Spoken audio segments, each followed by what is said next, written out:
অনেকেরই পুডিং ঠিকমতো জমে না, সফট হয়, এবড়ো থেবড়ো হয়। অনেকেই অভিযোগ করেন, তাদের জন্য আজকে আমার এই নো ফেল রেসিপি। এই রেসিপি দেখে আপনারা পুডিং বানিয়ে দেখেন একবার, আপনাদের পুডিংও হবে পারফেক্ট, খুবই সুন্দর, সফট, নরম, মসলিন। আসসালামু আলাইকুম সুপ্রিয় দর্শক, আশা করি সবাই খুব ভালো আছেন।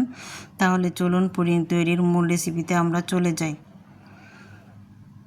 পুডিং তৈরি করার জন্য আমি এখানে 5টা ডিম নিয়েছি। আমি আজকে 5টা ডিমের একটা পুডিং তৈরি করে আপনাদেরকে দেখাবো, এবং পুডিংটা আমি খুবই সহজভাবেই দেখাবো কিভাবে আপনারা সহজভাবে একটা পুডিং তৈরি করতে পারেন।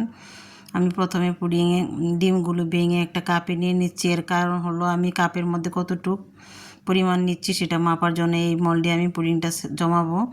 এই তো আমার 1 কাপ হয়েছে 5টা ডিমে, তাই এইগুলি আমি দিয়ে দিচ্ছি একটা ব্লেন্ডার জারে। এখন এই একই কাপ দিয়ে আমি 1 কাপ লিকুইড দুধ দিয়ে দিচ্ছি। এটাই হলো পারফেক্ট মাপ, যতটুকু ডিমের মিশ্রণ ততটুকুই দুধ। আর এখানে 1/3 কাপ দিয়ে দিচ্ছি পাউডার দুধ, আরও আরও 1/3 কাপের হাফ কাপ দিয়ে দিচ্ছি পাউডার দুধ। আমি ফুল ক্রিম পাউডার দুধটা দিচ্ছি, চাইলে আপনারা 1/3 কাপও দিতে পারবেন। আমি 1/3 কাপ থেকে একটু বেশি দিচ্ছি, 1.5 কাপ দিয়েছি। আর এখানে 1/3 কাপ দিয়ে দিচ্ছি কর্নফ্লাওয়ার।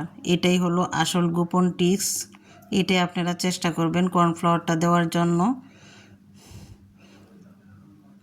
5টা ডিমের জন্য 1/3 কাপ দিয়ে 1 কাপ কর্নফ্লাওয়ার দিবেন। এখন সবগুলো একসাথে ভালো করে ব্লেন্ড করে নেব। আমি চিনিটা এখনও মিক্স করি নি, এগুলো একবার ব্লেন্ড করে নিয়ে তারপর চিনিটা দিয়ে আবার ব্লেন্ড করে নেব। এই তো আমি একটু ব্লেন্ড করে নিয়েছি। এখন আমি 1/3 কাপ দিয়ে 2.5 কাপ দিয়ে দিচ্ছি চিনি। আমি একটু মিষ্টি বেশি দিচ্ছি, কারণ মিষ্টি খাবারে আমাদের বাসায় সবাই মিষ্টি পছন্দ করে। আপনারা আপনাদের টেস্ট অনুযায়ী মিষ্টিটা কম বেশি করে দিতে পারবেন।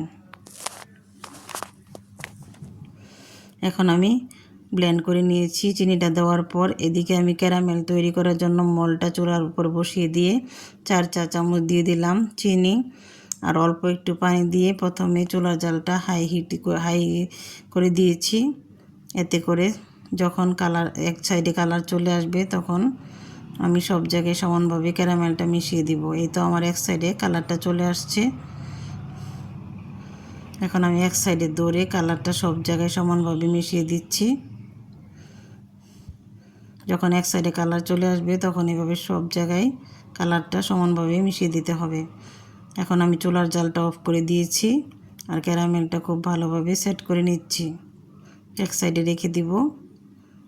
এই তো ক্যারামেলটা খুব ভালোভাবে সেট হয়ে গিয়েছে। এখন আগে থেকে যে আমি ডিমের মিশ্রণটা রেডি করে রেখেছিলাম সেটা এখানে দিয়ে দিচ্ছি।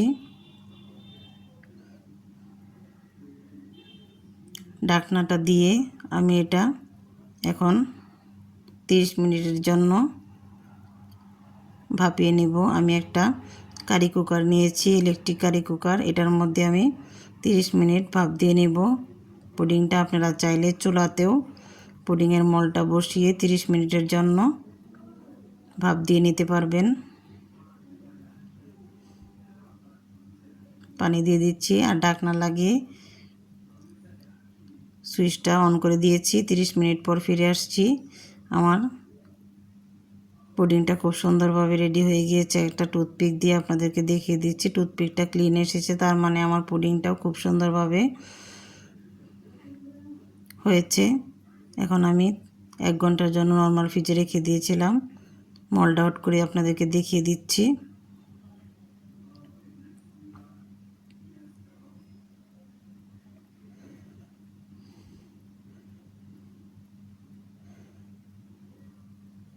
এই তো আমার পুডিংটা খুব সুন্দরভাবে হয়েছে, খুবই মসৃণ হয়েছে। উপর থেকে কেটে আপনাদের সাথে ভিতরটাও দেখিয়ে দিচ্ছি, এবং পারফেক্ট হয়েছে। কালারটাও খুব সুন্দর এসেছে পুডিংয়ের।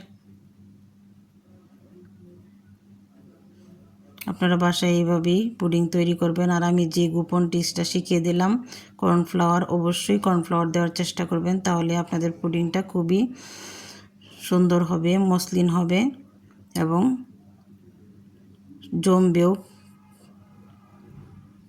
এবড়ো থেবড়ো হবে না। যদি আমার রেসিপি ভালো লাগে তাহলে অবশ্যই আমার চ্যানেলটি সাবস্ক্রাইব করবেন আর বেল আইকন বাটনটি প্রেস করে রাখবেন। পরবর্তীতে আমি হাজির হব নতুন কোনো রেসিপি নিয়ে। সেই পর্যন্ত সবাই ভালো থাকবেন, সুস্থ থাকবেন। আল্লাহ হাফিজ।